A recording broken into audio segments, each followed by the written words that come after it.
जनों, आप सभी ने हम सभी को बुलाकर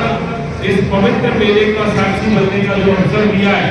उसके लिए मैं स्थानीय बस्ती सहित ग्राम पंचायत के सभी साथियों का, सभी सम्मानित जनों का बहुत बहुत धन्यवाद देता हूँ। आपको राम राम करता हूँ, प्रणाम करता हूँ। एक जोरदार नारे के साथ में आप सबको बोलना है, क्योंकि देश के अंदर जो हमारे महान व्यक्तित्व है, जिन्होंने उस समय में चाहे बाबर हो चाहे इब्राहिम लोदी हो,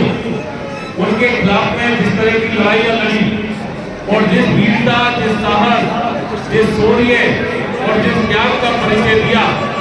ऐसे ही महान व्यक्तित्व के खिलाफ में यदि किसी पार्टी का कोई भी सदस्य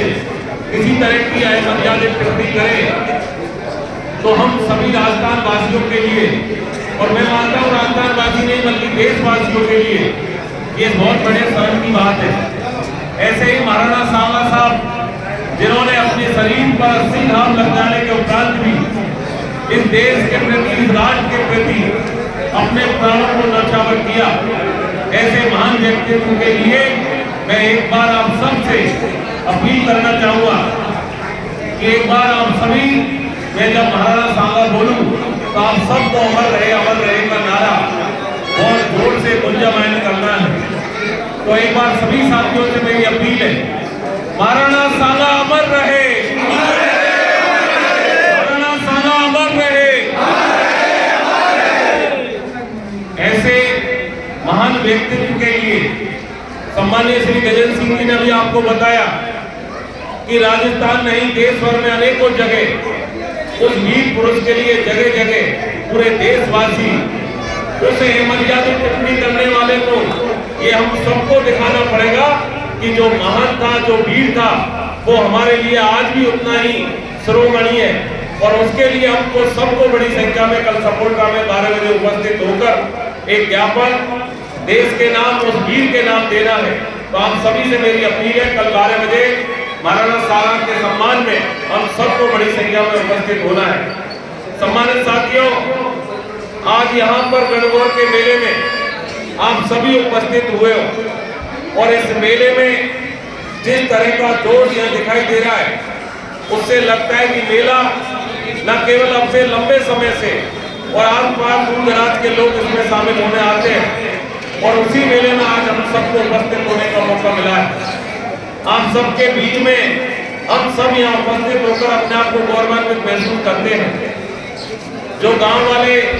4-5 दिन पहले वहाँ बुलाने के लिए, हमें निमंत्रण देने के लिए गए, तो मैंने अपने आप को ये सोचा कि उस दिन उस मेले में पहुँचना है और चाहे कितने भी काम हो, लेकिन जरूर से जरूर उस मेले के अंदर हमको उपस्थित होना है। और आज आप सबके दर्शन करने का हम सबको लाभ प्राप्त हो रहा है। मैं आपसे इतना ही निवेदन करूंगा कि ये मेले, ये हमारी संस्कृति को तो आगे बढ़ाई है,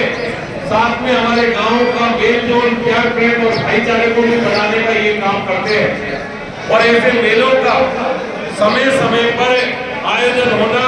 इस समाज के लिए और जो हमारी संस्कृति है, जो हमारा भाईचारा है, उसके लिए होना बहुत आवश्यक है। और उसी परंपरा को हमारी फतेहपुर बस्ती, हमारे बगीचा ग्राम पंचायत के लोगों ने अनवरत रूप से बनाए रखा है। उसके लिए मैं पूरी बस्ती के चरणों में बहुत बहुत आपको आभार देता हूँ कि इस परंपरा को निरंतर आपको आगे बनाकर रखना है। आज आपके बीच में जो इस मेले में उपस्थित हुए, आपकी कुछ मांगे थी, उस मांगों में से एक मांग आपने रखी है कि मेले में हनुमान जी के मंदिर से लेकर गांव के अंत तक, यानी बेरवा बस्ती तक एक सीसी रोड की आप लोग मांग कर रहे हो। तो मैं आपसे सभी से इस मेले के माध्यम से बताना चाहूंगा कि जो सीसी रोड है, ये आने वाले समय में आप 2-5 आदमी, गांव के 5 आदमी आकर मेरे से 2 दिन में, 5 दिन में आप आकर मिले, तो यहाँ हनुमान जी से लेकर बेरवा बस्ती तक इस गांव की राह सुगम हो, लोगों को आने जाने में परेशानी न हो, उसके लिए जो भी खर्चा आएगा, अब मुझे पता नहीं है कि यहाँ कितना लंबा रास्ता है, बाकी आप एक बार आके मिले, इस रास्ते को बनवाने का काम हम लोग करेंगे। इस मंच के माध्यम से आपके बीच में मैं घोषणा करता हूँ। और दूसरी, जो कि गांव के मुख्य द्वार पर, प्रवेश द्वार पर आप एक गेट की मांग कर रहे हो यहाँ पर, आगमन एक स्वागत गेट होना चाहिए। उसके लिए भी आप लोग आगे मिलना, उसको भी बनाने की मैं आपके बीच में घोषणा करता हूँ। आप सबने इस मेले के आयोजन में हम सबको बुलाया, उसके लिए पूरी बस्ती का, पूरे समाज का मैं बहुत बहुत आभार व्यक्त करता हूँ। आप सभी को प्रणाम करता हूँ। राम राम।